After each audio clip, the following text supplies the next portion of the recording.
भगवते वासुदेवाय। सभी दर्शकों को प्रभात कहानी चैनल की तरफ से उत्पन्ना एकादशी की ढेर सारी शुभकामनाएं। आज हम बात करेंगे उस पावन तिथि की जहां से सभी एकादशी व्रतों का आरंभ होता है। ये तिथि मार्गशीर्ष मास के कृष्ण पक्ष की एकादशी को आती है। उत्पन्ना का अर्थ है उत्पत्ति या जन्म। मान्यता है इस दिन भगवान विष्णु के शरीर से एक दिव्य शक्ति एकादशी देवी का जन्म हुआ था। इसलिए जो भक्त पहली बार एकादशी व्रत शुरू करना चाहते हैं उनके लिए ये दिन सबसे उत्तम माना जाता है। स्वयं भगवान विष्णु ने एकादशी देवी को वरदान दिया था कि इस दिन जो भी व्रत करेगा उसके जन्मों जन्मों के पाप नष्ट हो जाएंगे और उसे मोक्ष की प्राप्ति होगी। इसका पुण्य फल हजारों अश्वमेघ यज्ञ और लाखों तीर्थ स्नानों से भी अधिक है। ये व्रत न केवल पापों का नाश करता है बल्कि जीवन में सुख शांति धन और सौभाग्य लाता है। ये मन को शुद्ध करके आध्यात्मिक चेतना को जागृत करता है। प्रातःकाल उठकर भगवान विष्णु और एकादशी देवी का ध्यान करें। भगवान को पीले वस्त्र, पीले फूल और तुलसी दल अर्पित करें। दिन भर फलाहार करें और वाणी में संयम रखें। आइए अब हम सुनते हैं उस अद्भुत कथा को जो पद्म पुराण में वर्णित है और हमें बताती है कि एकादशी देवी की उत्पत्ति कैसे हुई और उन्होंने किस प्रकार से देवों की रक्षा की। सतयुग की बात है। मुर नाम का एक अत्यंत बलशाली और क्रूर दैत्य था। उसने अपनी शक्ति के बल पर स्वर्गलोक पर आक्रमण किया।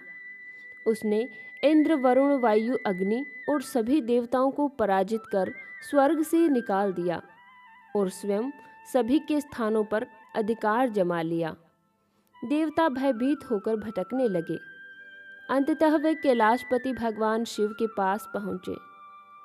भगवान शिव ने उन्हें त्रिलोक के स्वामी, भक्तों के दुखों को हरने वाले भगवान विष्णु की शरण में जाने को कहा।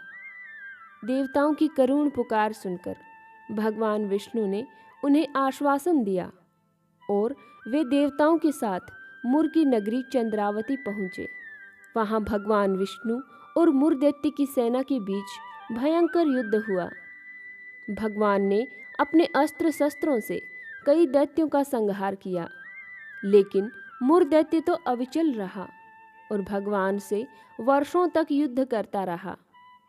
अंत में भगवान विष्णु मुर के वध का रहस्य जानने के लिए युद्ध करते करते हेमावती नामक गुफा में विश्राम करने चले गए और योग निद्रा में लीन हो गए।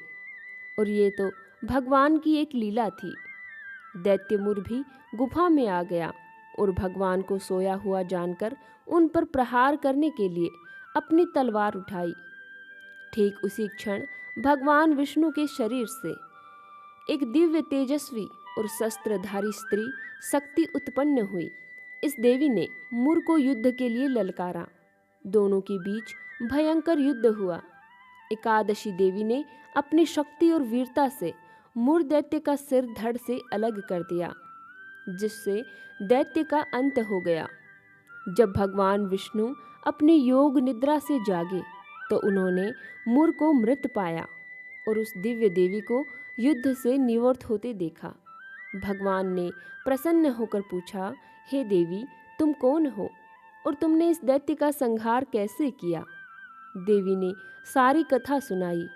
तब भगवान विष्णु ने कहा, तुम मेरी शक्ति से एकादशी तिथि को उत्पन्न हुई हो, इसलिए तुम्हारा नाम एकादशी होगा और तुम उत्पन्ना एकादशी के नाम से पूजित होगी।